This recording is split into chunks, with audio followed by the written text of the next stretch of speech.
Pourquoi vous paniquez? Il n'y a pas besoin de paniquer, les gars. Zen, relax. Le championnat, c'est un marathon, c'est pas un sprint. Là, tu gagnes 2-1. Il y a eu des bonnes choses, il y a eu des moins bonnes choses, il y a eu des surprises, il y a eu des faits de jeu, il y a eu de tout. On a eu droit à un match de foot.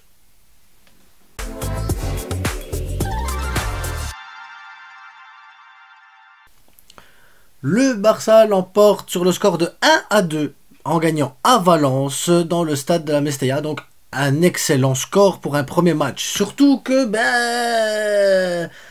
on a eu deux mi-temps. On a eu une première mi-temps. Franchement les gars, si tu perds 2-0 ou 3-0,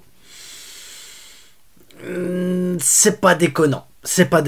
T'as le but de la tête où Inigo et Baldé, parce que ouais, moi je mets les deux, les deux sont fautifs. Il y en a qui vont dire oui, Inigo il est nul et tout. Là pour moi c'est les deux. Baldé plusieurs fois, et d'ailleurs je comprends pas pourquoi on demande à Baldé de tenir des gars qui sont forts physiquement de la tête, parce que Baldé défensivement ne sait pas tenir ce genre de gars, surtout dans un jeu pas au sol, quoi, un jeu en l'air. Donc je comprends pas pourquoi c'est Baldé qui doit le tenir absolument, des gars comme ça. Maintenant sur cette action là, Baldé lâche son homme. Sur cette action-là, Inigo tient pas sa position. Donc, dans les deux cas, pour moi, les deux sont fautifs à 50%, l'un et l'autre. Il n'y a pas à dire plus ni moins, non. Les deux, pour moi, sont responsables du but. Tu dois pas prendre un but sur une tête dans ton petit rectangle, alors que le gars, il est tout seul entre deux joueurs. C'est pas normal. Le gars, il commence l'action, il a Baldé, et Inigo, il suit pas la balle là où il aurait pu aller suivre la balle. Donc les deux, pour moi, sont totalement responsables. Ensuite, la créativité au milieu de terrain, vachement compliqué, les gars. Très très compliqué, la créativité au milieu de terrain, tenir la balle et tout ça, c'était pas évident. Pas évident du tout. Bernal Casado font leur match, j'ai pas de souci avec ça.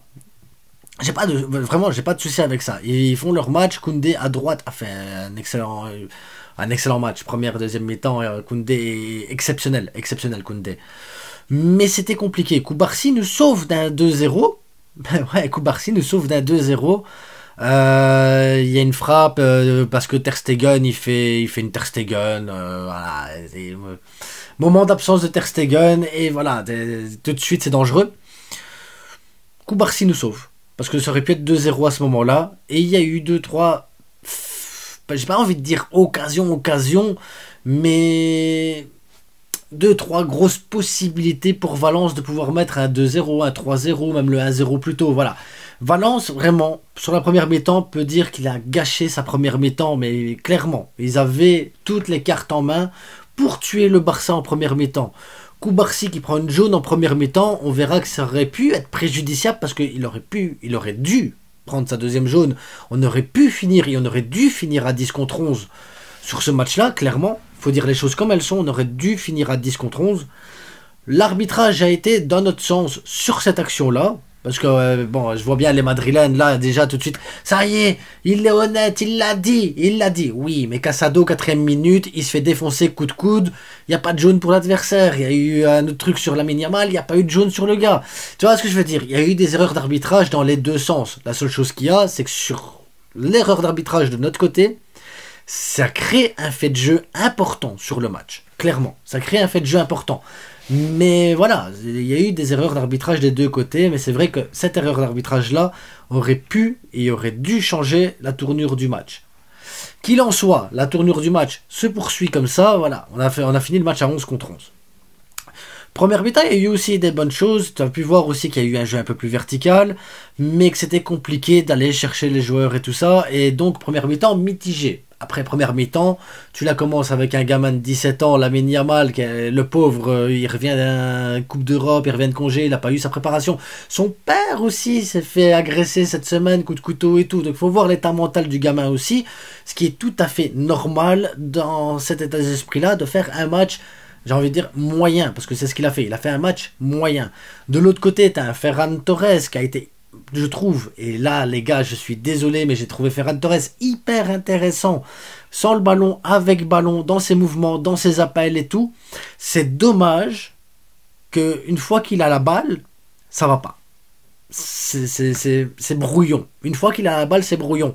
Alors que le gars, il a sa vision, il a son truc et tout, et tu vois bien qu'il apporte du danger, qu'il apporte des appels, il apporte des espaces, il apporte des trucs. Après, on pourrait dire c'est parce qu'il a pas fait la prépa, bazar et tout, mais on connaît Ferran Torres. C'est un excellent joueur de banc. Pas un joueur titulaire, on est d'accord. T'aurais un Nico Williams là, t'as un 2-0 aussi avec Nico Williams. T'as un autre joueur, t'as Pau Victor, je suis sûr que t'as le 2-0 aussi, quasiment sûr. Après, le gardien fait l'arrêt qu'il doit faire, c'est pas. Voilà. Mais c'est dommage, parce que le gars, il a ça, en fait, d'être un super joueur, hein, à ça. Défensivement, Inigo, bah, il est mauvais. Inigo, il est mauvais, c'est Inigo, il est mauvais. Koubarsi, bah, il a été bon et moins bon, et c'est compliqué. C'est compliqué de pouvoir juger Koubarsi parce qu'il te sauve d'un but, il t'apporte des trucs balle au pied, et derrière c'est dangereux défensivement, voilà, pas de préparation, il revient des JO, pas de repos, voilà, c'est compliqué.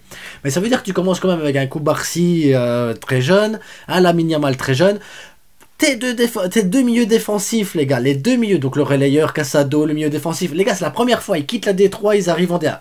Titulaire direct, bim. C'est chaud, hein. Je vous jure, c'est chaud. Tu te dis en plus de ça, t'as Rafinha, numéro 10. Le gars, il est pas technique pour un sou. On est tous d'accord, Rafinha, c'est pas le gars le plus technique. Et puis, son placement en tant que numéro 10 est mauvais. Il arrive pas à se mettre entre les lignes. Il arrive pas à se démarquer comme il faut et tout ça. Malgré tout, Rafinha fait un immense match de foot. Oui, Rafinha fait un immense match de foot. Parce que c'est pas son poste. C'est pas évident de jouer à ce poste-là, c'est pas évident d'avoir la vista, mais derrière, le pressing qu'il met tout le long du match, toute l'intensité qu'il met dans ses mouvements et tout, c'est à respecter, les gars. Et il a fait tout ce qu'il devait faire niveau effort, il a fait les passes quand il devait les faire un maximum, il a joué avec sa tête la plupart du temps. Non, le gars, vraiment, j'ai aimé son match. Maintenant, bah oui, en tant que numéro 10, il n'a pas cette expérience-là, c'est normal d'avoir, voilà, des lacunes. Mais quand tu commences ta première mi-temps avec deux milieux défensifs, enfin deux gamins qui viennent d'une D3, un numéro 10 qui n'est pas habitué à jouer numéro 10, un joueur comme Ferran Torres qui n'est pas capable de te tuer une action, un Lamine Yamal qui n'est pas prêt non plus mentalement, peut-être que ça allait pas. Tu finis en plus la mi-temps avec 1-1 sur un centre de Baldé réussi. Je pense que c'est peut-être le seul centre de Baldé réussi sur le match. Lamine Yamal qui refait un centre du droit à Robert Lewandowski qui se trouve dans le rectangle. Je vous jure, c'est pas une action de dingue ça, je sais pas ce que c'est les gars. Mais tu finis 1-1 à la mi-temps. 1-1 à la mi-temps et tu te dis, ok, c'est compliqué. On mérite pas ce 1-1, mais on le prend. Mais on le prend parce que il faut le prendre. Et après tu te dis, Hansi Flick, comment va réagir Hansi Flick face à cette situation. Et j'ai bien aimé Hansi Flick sur un point hyper important, c'est que tu l'as vu communiquer avec tous les jeunes. Tu l'as souvent vu avec Casado dans le cooling break en train de lui expliquer les trucs et tout ça. Tu l'as vu avec Lamine Yamal le rassurer, le prendre dans les bras, bazar, lui expliquer, parler, tout ça, calmer. Donc Hansi Flick, niveau communication avec les jeunes, franchement, excellent. Mais vraiment, excellent. La sortie de Koubarsi pour Christensen pour éviter la rouge et tout, excellent aussi. Tu vois que Bernal, à un moment donné, il baissait dans le rythme et dans l'intensité. Remplacement, tac, tu mets Garcia en 6, Garcia en 6. Garcia en 6. Garcia en 6. Excellent. Et je vous jure, les gars, excellent. Regardez le match à nouveau. Le gars, il reçoit la balle. C'est pas comme Christensen quand il était en 6 qui remet en retrait. Non, Garcia a son corps qui tourne automatiquement vers l'avant pour aller jouer vers l'avant ou pour jouer sur le côté. Garcia a naturellement un truc pour jouer numéro 6, les gars. Franchement, son placement, sa manière de défendre, sa manière de se bouger, la manière de prendre les espaces et la manière que son corps a de se mettre directement dans la bonne position, c'est pas naturellement un truc que tu as quand tu es défenseur central. Donc Garcia a réellement un vrai potentiel en tant que numéro 6, les gars. Retenez ça. Retenez ça. Et ce qui a fait changer le match, c'est la sortie de Ferran Torres pour remettre Rafinha à gauche. Et Pedri, les gars. Pedri. Pedri, il est exceptionnel, les gars. Pedri, il est exceptionnel. Mais d'ailleurs, il n'y a pas que lui qui a été exceptionnel. Mais là, je vais me positionner 2 secondes sur Pedri. J'ai même pas encore parlé du deuxième but, le penalty de Robert Lewandowski. Mais Robert Lewandowski, j'en viens en fin de match, les gars, parce que je dois revenir en fin de match dessus. Pedri, Le gars, il est rentré, c'est le patron. C'est le patron, les gars. C'est le patron. La gestion du temps, la gestion des trucs, les passes. Quand je vous disais, Rafinha, c'est pas se mettre dans les demi-espaces et tout ça pour ouvrir le truc parce qu'il n'est pas habitué à ça. Pedri, tu vois la différence. Tu vois la différence. Le gars, il est pile dans le bon espace, pile dans le bon tempo, pile dans le bon mouvement.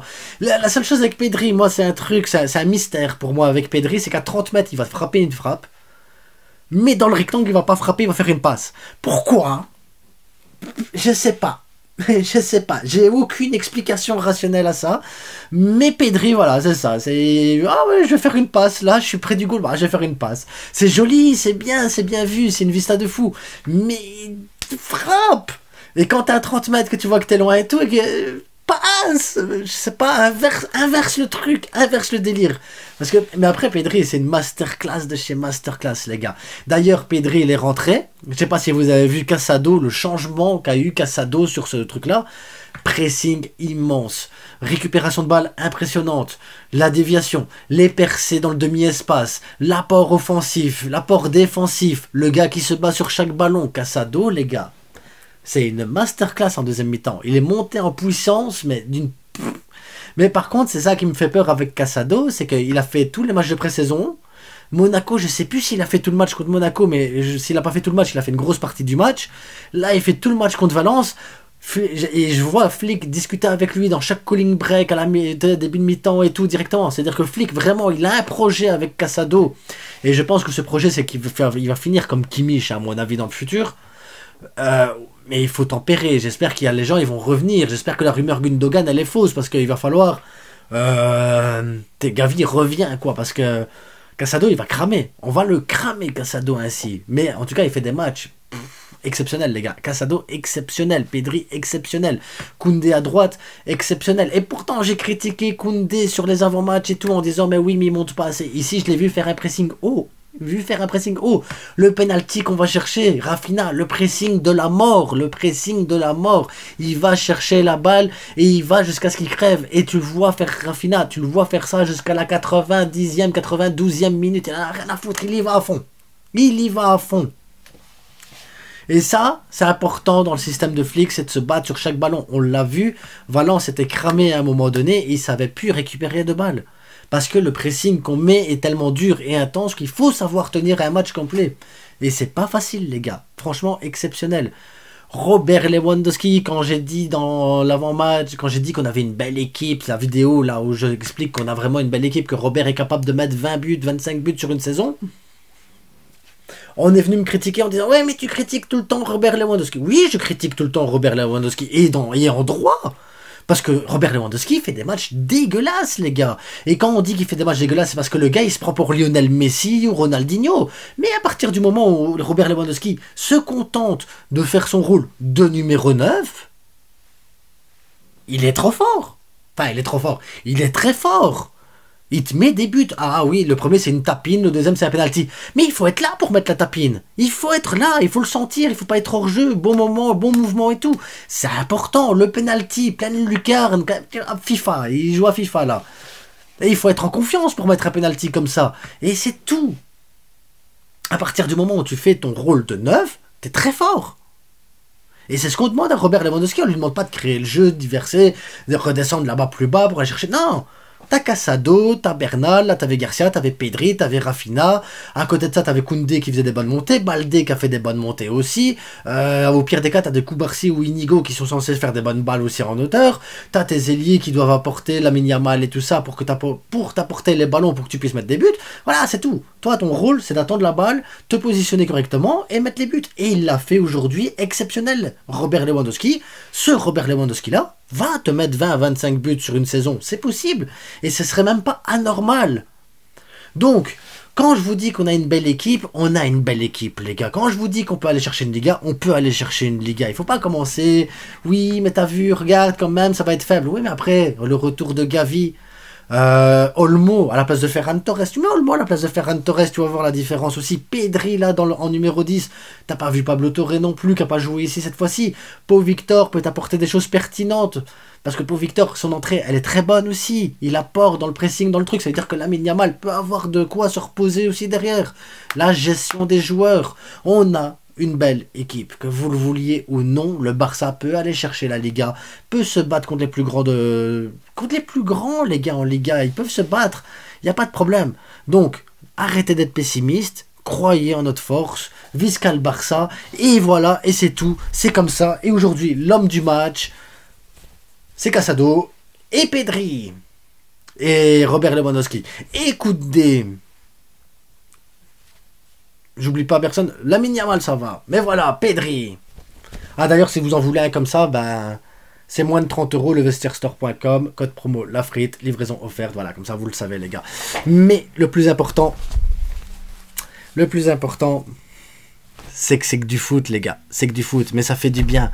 Le Barça m'avait énormément manqué et ça me fait un bien fou, les gars. C'est pour ça que le débrief, je prends le temps de déguster ce débrief parce que... Je suis content. Je suis vraiment content parce que j'ai vu beaucoup de bonnes choses, les gars. Que ce soit dans le pressing, que ce soit dans les passes, la verticalité, le contrôle du jeu, les trucs et tout ça. Garcia en 6, franchement, ça m'a plu. Casado, ce qui monte. Bernal, ce qui montre. On a une équipe qui va monter en puissance parce que, comme je l'ai dit en début de vidéo, c'est pas un sprint, la Liga, c'est un marathon. Et les joueurs doivent monter en puissance tout doucement pour arriver là. Et vous savez quoi? On va arriver plus haut que ce que moi je dis. Plus haut. Croyez-moi.